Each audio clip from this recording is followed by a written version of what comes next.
పెనమలూరు నియోజకవర్గ కూటమి అభ్యర్థి బోడే ప్రసాద్ తన ఎన్నికల ప్రచారాన్ని సనత్ నగర్లో నిర్వహించారు. బోడే ప్రసాద్కు మద్దతుగా మైనార్టీ నాయకుడు ఎంఎస్ బేగ్ పాల్గొని మైనార్టీలకు అనుగుణంగా టీడీపీ మేనిఫెస్టోలో పొందుపర్చిన అంశాలను వివరించారు. ఈ సందర్భంగా బోడే ప్రసాద్ ఇటీవల బొయ్యూరులో తొడగొట్టిన జోగి రమేష్ తనయుడును పరోక్షంగా హెచ్చరించారు. వైఎస్ఆర్ కాంగ్రెస్ పార్టీ పంపించింది. ఆయన ఎక్కడ నుంచున్నా ఒకేసారి నుంచున్నాడు, అక్కడి నుంచి తరిమేస్తారు. గతంలో కూడా ఇబ్రాహీంపట్నం అక్కడ మైలవరం నుంచి నుంచోబెట్టారు, మన అక్కడి నుంచి తరిమేశారు. మళ్ళా పడనలో నుంచోబెట్టారు, పడన నుంచి తరిమేశారు. మీకు మళ్ళీ ఇక్కడ వచ్చి ఏదో చేస్తానని మరి అబద్ధం మాటలు మాట్లాడతారు. మీరందరూ ఆ మాటలు నమ్మొద్దు. అతను ఇక్కడ ఉండడు, మళ్ళీ ఇక్కడి నుంచి మఖా మార్చేస్తాడు. అలాంటి వ్యక్తి మనకు అవసరమా? లేకపోతే మన బోడే ప్రసాద్ స్థానిక మా తమ్ముడు మన అవసరమా అని మీరు ఆలోచన చేసి ఓడేయాలి. ఇలాంటి వ్యక్తిని మనం ఉంటే నారా చంద్రబాబు నాయుడు గారు తెచ్చే ప్రతి అభివృద్ధిలో పెనమలూరు నియోజకవర్గానికి ఆ అభివృద్ధిలో మీ అందరికీ చేకూర్చే బాధ్యత ఆయన తీసుకుంటా ఉన్నాడు.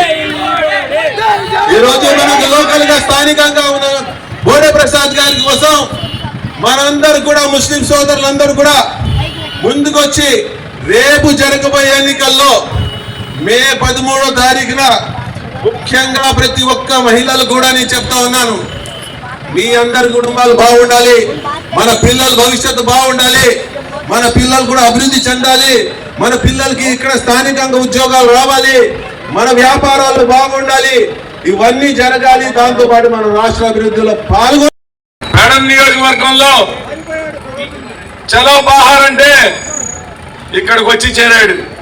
ఈయన గారు ఇక్కడికి వచ్చి 2 శక్తుల్ని ఒకటి చేశాడు. ఆ 2 శక్తులు పిల్ల జోగిగాడు తొడగొడతా ఉన్నాడు. ఈ రోజు ప్రభుత్వం ఉంది, ప్రభుత్వం అండ ఉంది అని చెప్పేసి రెచ్చిపోతే రేపు రాబోయేది తెలుగుదేశం పార్టీ తొడ కొడతాం కాదు, తొడ ఇరిచి చేతిలో పెడతామని ఈ సందర్భంగా తెలియజేస్తా ఉన్నా.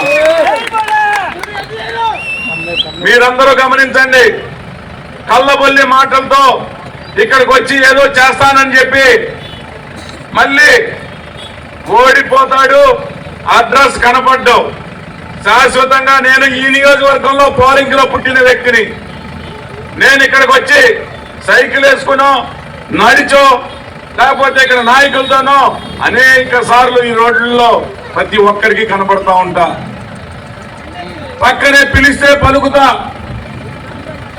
ముస్లిం సోదరులందరికీ ఒకటే హామీ ఇస్తా ఉన్నా, పోరంకి నిడమానూరు రోడ్లో వక్ఫ్ స్థలం ఉంది, 15 ఎకరాల్లో షాదీఖానా గాని, మసీద్ గాని, లేకపోతే ఉర్దూ స్కూల్ గాని, మరి ఈద్గా గాని ఒక పర్యాటక కేంద్రం లాగా నేను చంద్రబాబు నాయుడు గారితో మాట్లాడి అది ఈ చుట్టుపక్కల మైనార్టీ సోదరులందరికీ కూడా అభివృద్ధి చేసి చూపిస్తానని సందర్భంగా తెలియజేస్తా ఉన్నా.